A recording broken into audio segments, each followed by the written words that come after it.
Okay, today is Sunday, March the 30th. I'm here with Leonard. Spell your first name and last name just for the record. Leonard is Leonard. Okay. Last name is capital O apostrophe capital Dell. All right, Leonard O'Dell. That's correct. Okay. This is all about for the veterans, for the Library of Congress. So when and why did you enlist in the military? Well, I was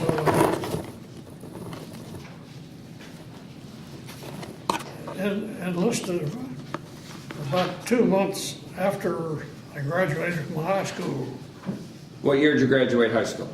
in 44. Okay. Spring of 44? That was fall.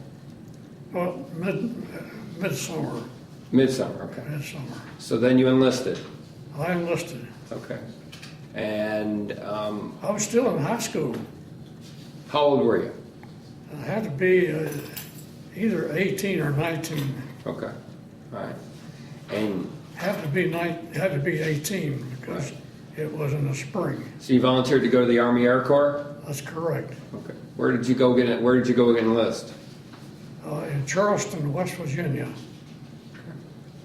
And right away they sent you away to you said it was not called boot camp, it was called Say that again. okay, you went to the military but you didn't go to boot camp first. What did you call that? You called it something flight? It was pre-flight. Pre-flight. So you went to where did you go? San Antonio. Okay, you said there were 3 phases. The first one was San Antonio. In the SAC. SAC, okay. And then you went somewhere in Ohio? That's correct. Okay, and then there was a 3rd place, right? You just can't remember? I believe that was also in Ohio. Okay, so you had 3 phases of the flight program. That's correct. Okay, and what aircraft did you fly during your training? Well, let me back up a little bit. Okay, The first phase was more of the enlistment type operation, where they run tests and so forth. And at the same field, they call it pre-flight. okay, right. That was at the So you site. had kind of like a boot camp and then you went to a flight operation. That's correct. That's what I thought. Okay, I got you. All right. So, can you tell everyone on the camera here what aircraft that you flew during your training with flight school? No aircraft in the first 2 or 3 months. Okay, but then, Then the next was what's called a PT-13, okay, and I don't remember the manufacturer, but that PT-13 identifies a small airplane. okay. So some kind of a small training plane. That's correct. And what did you fly after that? BT-13, Okay, which means basic flight training. okay. And what else? AT-6, The Texan. that's correct. Okay. And this was at the last stop in a basic training type operation. We flew the AT-6, and at the same station, which by the way was on the Mexican border. Was it Laughlin Air Force Base, Del Rio, Texas? No, No? Okay. let me see if Somewhere near the Mexican border. yes, it was on the Mexican border, Okay. south part of the U.S.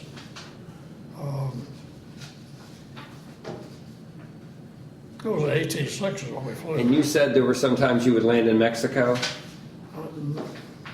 No, we flew over Mexico, but I don't remember ever landing in Mexico. Okay, got it. Although we did shoot gunnery down in Mexico. In the AT-6, Right. they had single shot 30 caliber. Okay, besides the AT-6, what else did you fly? What was the next aircraft did you fly? P-40. P-40. And you said you only had like 10 hours in the P-40? Is that 10 hours at that base at that in base? Texas. Okay. Then after that, graduation. And the next base was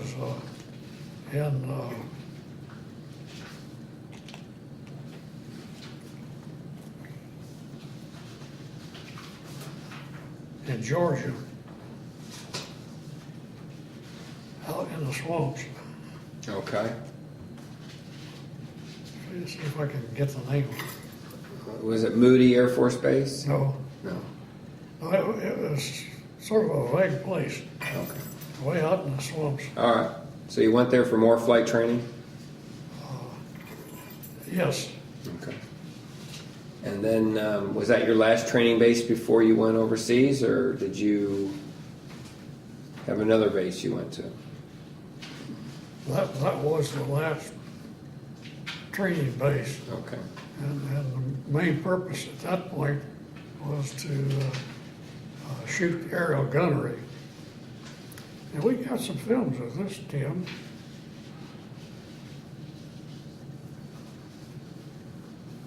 You talking about Moody?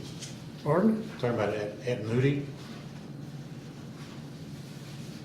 So you have some films that we can provide the Library of I Congress. don't remember. Yeah, we could.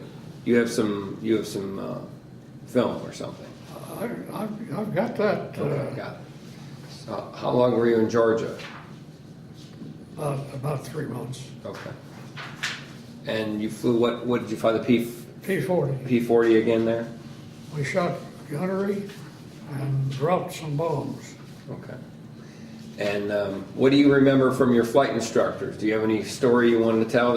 Any good story that during your whole flight training, or no? Well, we had one particular flight had a real nice guy who had been a civilian flyer.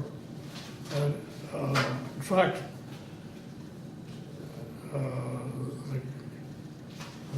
most of them were, but there wasn't many people there. It was in Georgia, right on the coast, south of Savannah.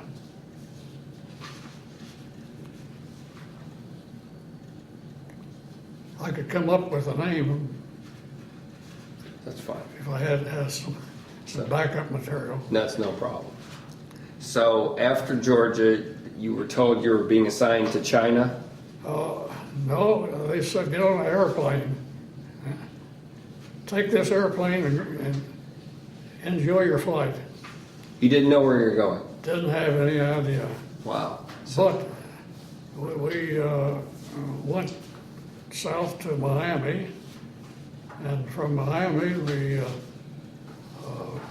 landed in, the first place we stopped was the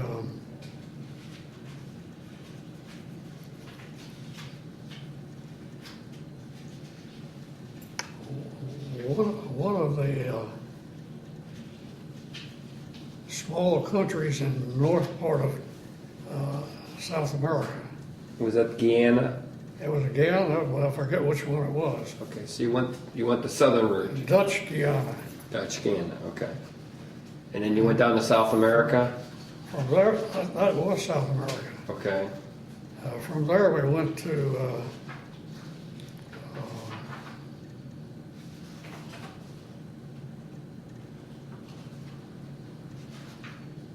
Brazil.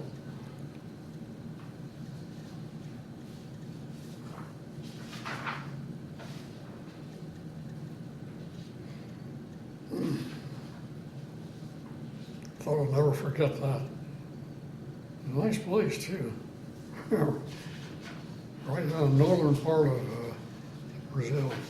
Right, but then you crossed the ocean to go through Africa? That's correct.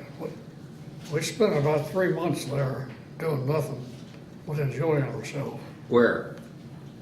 In the north part of Brazil, So you had a good time? Natal, Brazil. was the name of this little city. Right. Delightful place. Mm-hmm. After we left, we were sorry we had to leave.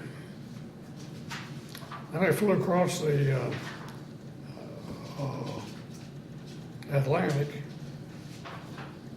and landed one place, an island, about 3/4 of the way over. Can't remember the name of the island, Okay. but it's the only one there. Got it. So, Yeah. you went the road, then you crossed Africa. We're on the way. All right, and then eventually you wound up. What was your field opera? Where were you stationed at? Well, we did go to North Africa on the western coast, and from there we crossed Africa and spent 2 or 3 days on the west. On the eastern side of, no, it's on the western side of, back up. On the eastern side of Africa. Okay. And we got caught in a sandstorm for about 3 days. Wow. From there, we went to, actually, Bill's got the whole deal. Or, excuse me, he's got the whole works. Okay, that's fine. That's fine. It's all been over. Right. But then you, through all of your travels, you eventually got over to China, correct? That's correct. What was the name of the place you were stationed in China? Kunming, China. Okay. Was that a big? That was the headquarters, Africa type of place. Okay. And your job, what was your job? You were trained to do what? I went from there to my squadron, which was a 76 Fighter Squadron. The 76 Fighter Squadron. That's correct. Okay. And that was at Luzhou, China. Luzhou, China. Okay. And what? That's on the map. I got it. So you were there to do what? I joined the squadron, Right. 76 Fighter Squadron. Right. And you were flying the P-51? That's correct. Okay. And what was your mission from the 76? It was a mission every day to whatever target area they happen to have. Mm-hmm. How many combat missions did you fly? Not very many. I don't know how many at this point. And that's when I got shot down. Okay, why don't we talk about that? That's the key. So, what do you remember about that day? Where you took off, and was it morning, afternoon, night? When did you take off? Morning, we flew. How many of you were flying? There were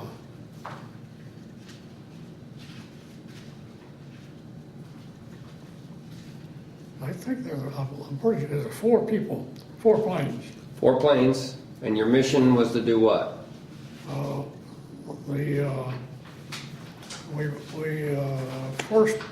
First part of the mission was to bomb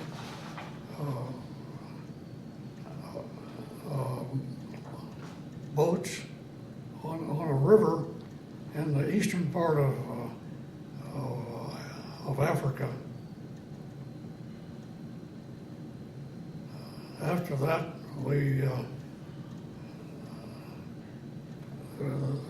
the group that was flying broke up, and we 2 people, individual, 2 planes together. Well, first of all, we bombed the whole group bombed some gunboats that were in the river in the western part of China was western. After that, we split up.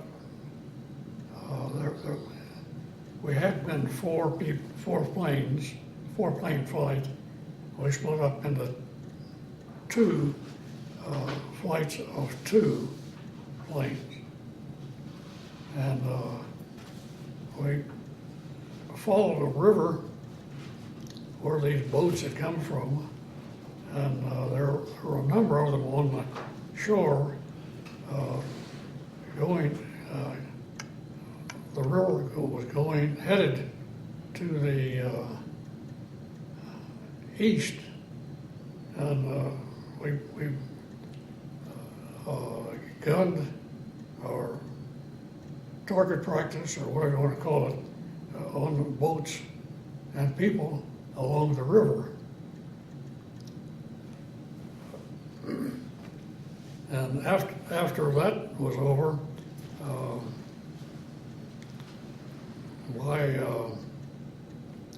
we headed inland away from this west flow river. I'm not sure whether it was going north or west or east, but the river would be going west. Okay. No, going east. And there were gunboats along the river and people, and we shot them up. So that was your mission, to go after these boats on the river. Well, that was the end of the mission. As it happened, the guy that was supposed to be flight with me, flying in formation with me, he disappeared. And at the same time, two Japanese planes showed up. Uh-oh. And I had no protection. They were sitting on my tail, and one of them was lucky enough to hit me good. Had the left, the right side cowling on the engine was blown off, and I got hits on just like right here on the left side of the plane, and I was done for.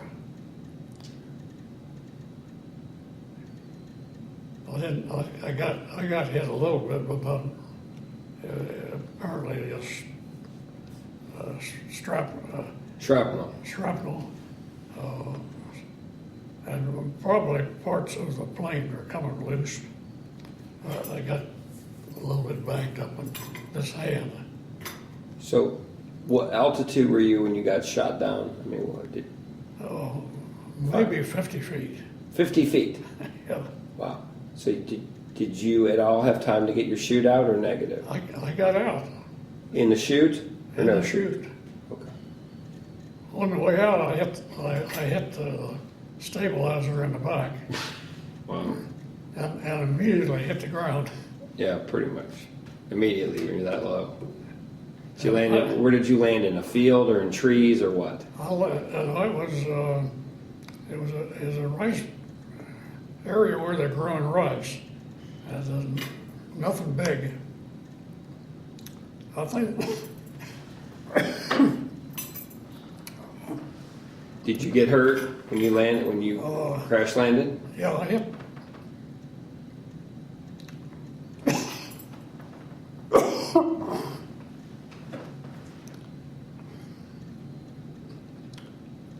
I'm starting to get hoarse. I hit the. First of all, I'm not sure what happened. This all happened within half a minute, probably.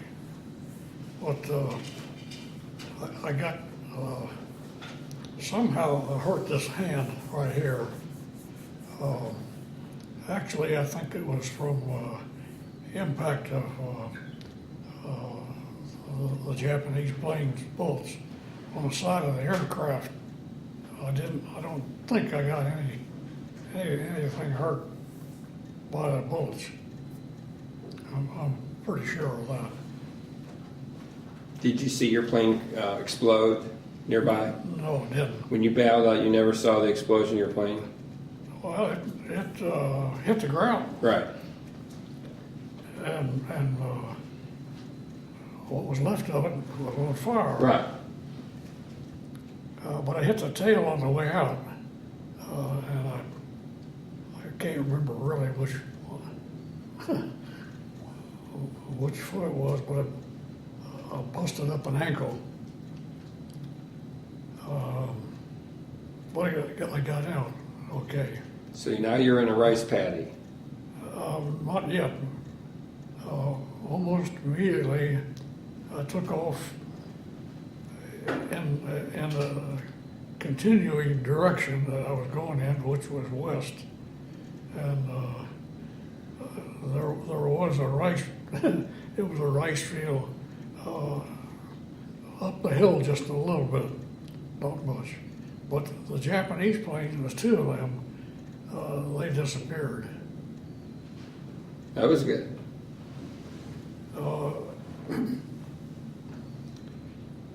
And I didn't know what to expect, so I kept on going. But maybe only a couple hundred feet, or less, by the way. And I was in a rice field, wet area, and I didn't know what to expect from the people that were after me at that time. So I took cover in the rice paddy, and they never did find me. Did you see Japanese soldiers or no? I didn't see any Japanese Okay. soldiers. Did you run into the civilians, the Chinese civilians? I ran into a Chinese farmer. At least he looked like a farmer. If he'd been in the States, he'd be a farmer. But he saw me and he went that way, and I went this way. I didn't know what to expect. But in a rice paddy, they maintain water in the rice paddy, and not very deep, not really deep. And so I crossed the paddy, and I was looking for a place to hide. And what I found was bushes or weeds overlapping the edges of this pond, and all I had to do is spread the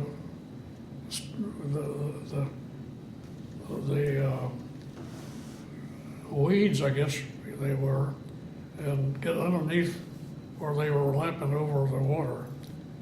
And I was underwater up to about here for, I stayed in there the rest of the day. And I didn't come out of there until it was starting to get dark. Like escape and evasion is what you were doing. I've written all of this I understand. a long time ago, Okay. and I can get you a copy. We're just getting a tape here for the Library of Congress. Pardon? This is for the Library of Congress. This is for the veterans. I don't. We're trying to get you on tape. Okay. Okay. You don't care about. Oh, we're going to put in all the documents in. stuff. Yeah, we'll take the documents and put it in there with this. Okay. So you were in the water for half a day. It was too dark. Right. It was really. Well, half a day is right. Correct. Okay. Now, Did you ever go to a survival school when you were in training in case what would happen if you got shot down? No. Nothing like that. Okay. So were you concerned? What you were trying? Did you in the water? Were you able to drink the water, or did you? I did not drink any water. Okay. Did you have any food in your pockets or anything? Nothing. Nothing. Okay. So you come out of the water at dark. Now what do you do? I stopped the first guy that walked down the road. Had to be a farmer, And otherwise I wouldn't have stopped him. And? If he had a uniform on, I wouldn't even approach him. did he speak any English or no? No, No. no, this guy was, he was a farmer. Did he help you? He took, I don't remember exactly the conversation because I couldn't speak Chinese. He couldn't speak English, but he was, I could tell he was a dirt farmer. He looked just like a U.S. dirt farmer, and it was the end of the day. And he took me to the village that he came from, which was maybe a mile or so, maybe away from where I was. And he took me to the village, I guess mayor, whatever they have in China. Mm-hmm. And this guy hid me for, I believe it was a week. Tim, you remember? You read the A week or two. I can get. So he hid you for about a week or more. Did he Yeah. give you food? And I was given food, but it was not very much. This was the poorest part of China, and these poor people were operating under very severe rations of food. All right. In other words, they didn't have much food. Right. So what did they give you to eat? What did you eat? Well, it was rice. Rice. Same thing they eat. Mm-hmm. So after a week or I so, was taken to the mayor of the so-called mayor of the village, and about I think it was several days. I'll put it that way. They took me to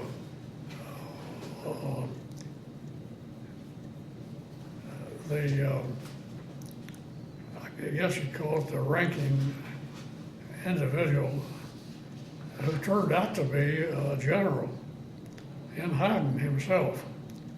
wow. And I stayed there at that place for about a week, and they already had another individual pilot that had been shot down a couple of days, I guess, before I was. And he spoke English, of course. The Chinese, most of them didn't speak any English. Right. But the individual that was there, matter of fact, it was he and his family who, this person was had been a high-ranking official in the Chinese government. In fact, he was a general. You need to know the name? No, we're good. We're good. Okay. This guy was had been a high official I got it. in the government. So what did they do for you after about a week? Did they? Oh, they fed me for one thing, Okay. and reassured me that they'd take care of me, and which they did. They arranged a group. They had a group, excuse me, of soldiers who had who were with this Chinese general. It was his guard group, maybe 20 or 30 people. So we had some protection. And there was another pilot there He's been shot down 2 or 3 days. Is he an American? He was American, yeah. Okay. So I had somebody to talk to. Did you keep in touch with this guy for a long time? I did. He eventually died, but we knew each other for several years. What was his name? Putnam. Again, this is part of the story that I've got. This is a 20 or 30 page story. Yeah, we'll make copies and put it into this document. That's what they want. What's Jim that? Jim will do that with Karen. Okay, so what happens next? You've been in there for a while. They fed you. They protected you. You Yeah. met an American pilot. Now what's next? Well, they of course I had to get rid of the two of us, Right. and the general had about 30 troops with him. I guess they had. The general was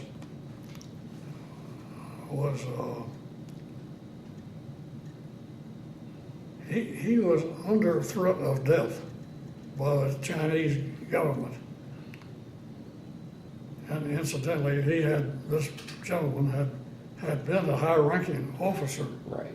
He was under threat of death from the Japanese. No, from the Chinese. The Chinese itself. Yeah, the existing government Right. he had been part of it, Sure. and he had been a hero in part of some of the battles in the southern part of China, and also he was a part of the Chinese West Point, what we would define as a West Point, Okay. and he was under a death threat from the existing Chinese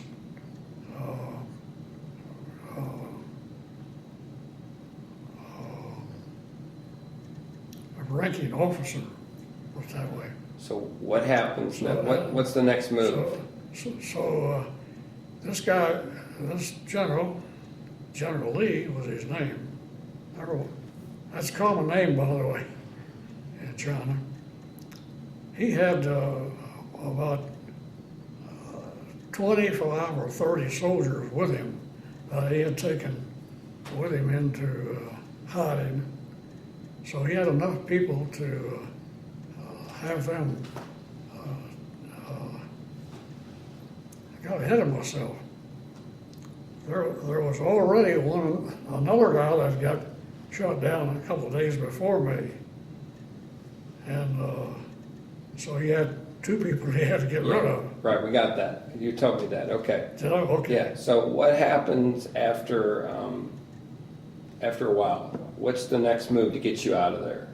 Well, they formulated plans to take part of his lifeguards, soldiers. At this point, I would guess about 7 or 8, maybe 10. Okay. And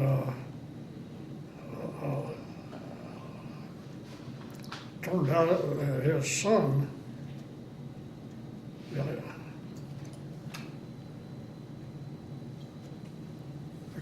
I'm not sure at this point. There was one of them that was very familiar with the territory, and we had to walk probably like 300 miles, something like that. It took 8 days. 8 days of walking With these guards with the guards. and the other pilot too? And the other pilot. Putnam. Pardon? The pilot's name was Putnam. Putnam. Where'd you get the name? You told me. Just now? Yeah, you told me 5 minutes ago. Oh, okay. So we took off and took us.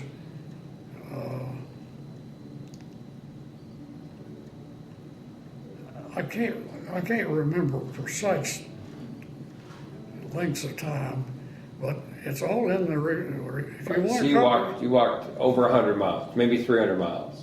that, very likely. We went from this area out in the boondocks to an American field where this other U.S. guy had been stationed. And that was in the order of up to 300 miles. And this was like going through West Virginia. It was mountainous, and we did not dare getting into civilization because that's where the Japs were. Right. So we walked. So these guards knew where they were going, and you followed them every day. The guards were with us all the time. Right. But they knew how to get to the American base. That's correct. Okay. So you told me you injured your ankle earlier. So how did you walk 300 miles with an injured? With difficulty. I was limping all the way. You were in a lot of pain. I would say moderate pain, not. When they had you out for over a week, did they try to treat your leg or no? Did anyone try to help your leg? Yeah, all they did for me was create a rash. They didn't help you. No, Okay. So when you got to the base, how did that happen? When you went to the front gate or whatever, how did that all happen? I mean, when you got to the American base, what was the American base you went to? well, okay, I can name the base if I had that information. Oh, okay, that's fine. It was the base that this other guy Sure. had flown from. So you got there and you said we're PO'd out, we were shot down, et cetera, et cetera. Then we flew from there to my base. I know that, but when you went to the first base, did you just like say we were shot down, we've been missing for 2 weeks? Well, I think they knew that. Okay. They knew where we were. Were they out looking for you? Pardon? Do you think they were out looking for you, planes searching for you guys? I don't think they were looking for us. They wouldn't have found us. I don't believe they found us at all. So when you went to that base, did they treat your ankle right away? I think by that time it was not in bad shape. This is a period of time like a couple of weeks. Okay. So you were gone for over 2 weeks. I don't say over, but up to 2 weeks. Okay. I don't remember. You, Tim? Seemed like it was about 2 weeks. Yeah, well, it was in the order of 2 weeks. All right. So then they flew you from that base back to your main base. Yes. Okay. What did your commander say when he saw you? Was he stunned to see you? I don't know. Oh, okay. Well, that's- I don't even think I must have talked to him, but they were running a war with it. You know. Sure. What medal or medals did you get when you were in the military? I got an air medal, Purple Heart.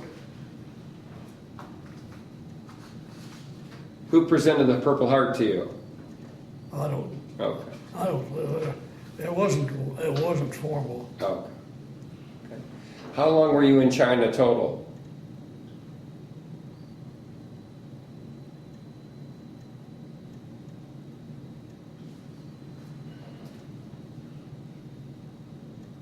Well, that wasn't the end of the story, though. Oh, go ahead. I was, as usual, when somebody gets shot down in the territory, they don't allow them to go back to that area because the Japanese would kill everybody in the area. So I was reassigned. Where did you go now? I was assigned to another type operation. Where? Funny thing, it was with the Chinese Army. You were stationed with the Chinese Army. I wasn't stationed. We were mobile. But So you weren't flying anymore? no, this was not a flying job. At that point, I spent 3 months with as a liaison officer with a Chinese army, Wow. and And you spoke no Chinese? that's correct. But I had an interpreter who couldn't speak their variety of Chinese. Wow. I didn't know that until after the war. Okay. So But these things, when the war ended, you were with this Chinese unit? no, when the war ended, I was on the way home. Okay. But the last job you had when you were in China was with the Chinese army, or did you have another job after that? Yeah, that's correct. I was the U.S. liaison officer with the Chinese army. Okay. Uh, What- And the Japanese were down the road, So what? Yeah. not very far. Not far. But I had plenty of protection. They must have had 600 or 700 Chinese soldiers. Okay. So so you slept in tents or whatever right there with the Chinese? I was in a barn, Barn? barns or whatever to keep the water off your head. Okay. Okay. But then when you were done with that, you were getting sent home? No, it was on for a while. After this was over, I was assigned to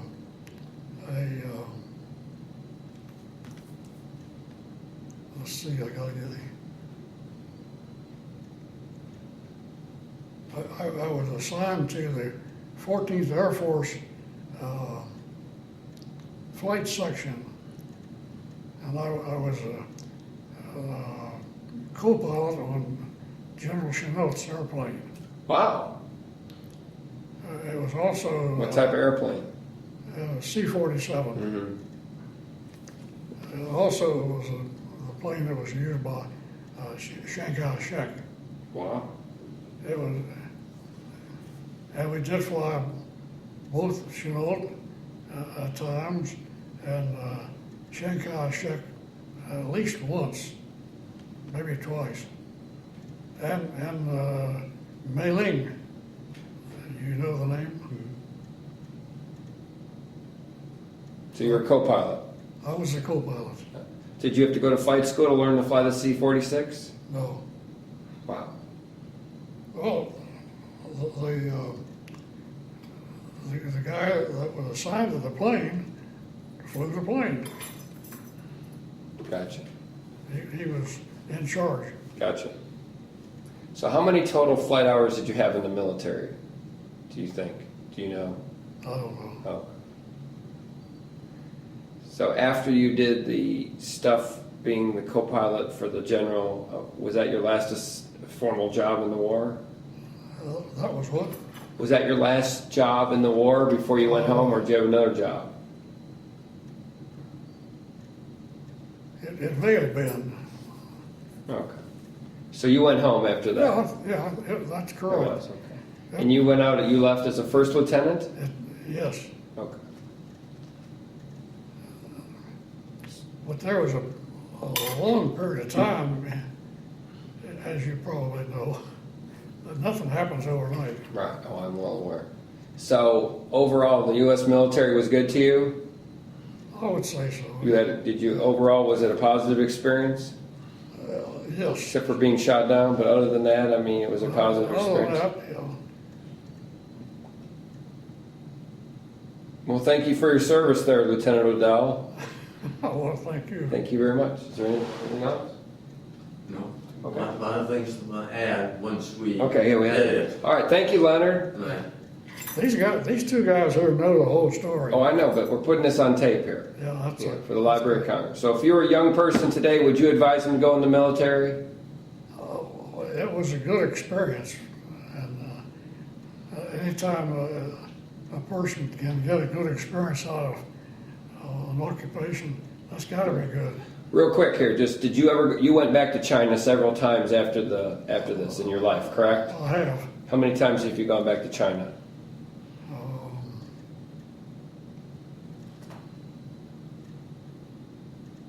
Three or four. Did you go with him once? One time, yes. One time. Okay. Well, thank you for your service. We're gonna wrap this up. You have one last word. Go ahead. What's your last word? What's that? Go ahead. What's the last word you want to say? Well, for me, it was a lifetime story. That was an experience that I'll never forget, of course. But met a lot of positive people, and I remained as an individual interested in Chinese people that were in China, and I contributed to, at least in some part, to organizations or veterans organizations. We've had even had a national reunion here in this city that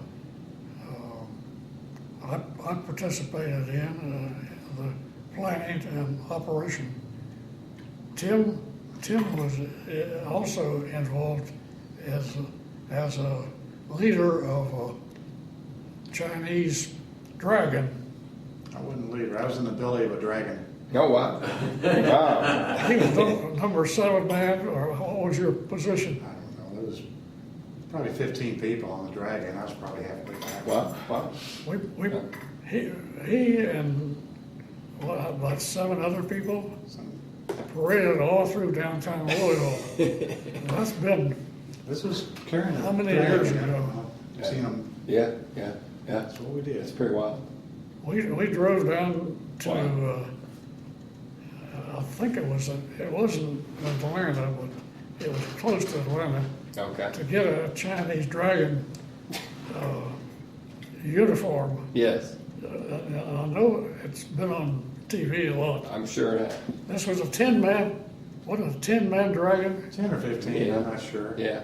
Seemed like they had a hard time getting it too. Yeah. They paraded all over downtown Yeah. Right. Louisville. Right. And incidentally, I have a plaque Oh dear. commemorating this convention that we had here in Louisville. Okay. Now that's,